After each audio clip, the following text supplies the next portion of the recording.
Okay, so here's a short video. What I did is I cut little strips of felt, just like this. Same thing how I did with the wood veneer strips, and they're all little strips of felt right here.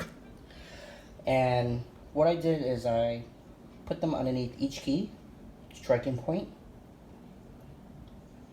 So these are with the felt, and over here these are without the felt. So I'm going to do those next.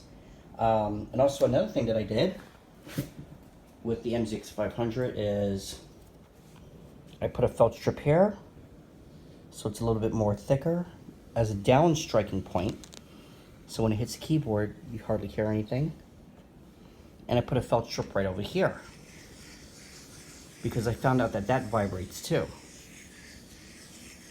And this is where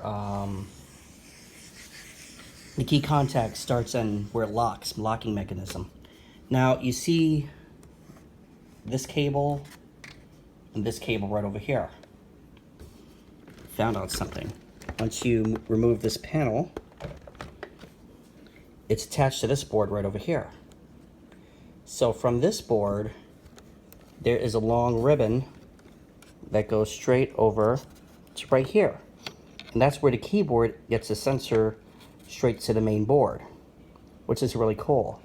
Now, if like say for instance a WK-7600 has the same keys, I can experiment and without even hurting the machine, take this one off and put the 76 key version in here. And if it has the same kind of board, it should be able to work.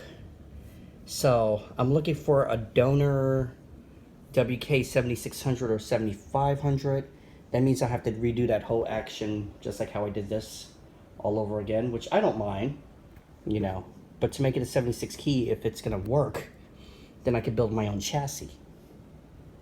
See, after all that works, I could definitely build my own chassis and still have the top parts, which is really good. All of these cords I'm gonna insulate a little bit better.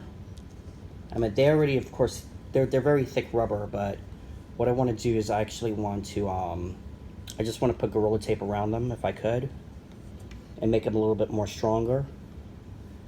And that's it. I'm thinking about it. I know it's gonna take a little bit more time, but I'm thinking about it. I might not end up doing it today, but probably in the near future, taking it apart and doing it again. But this over here is the board where the LCD screen's at.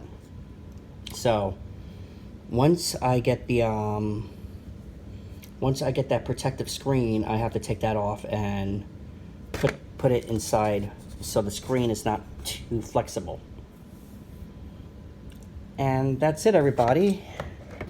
I put this MZ-X500 back together, and it's gonna be a totally different keyboard from factory.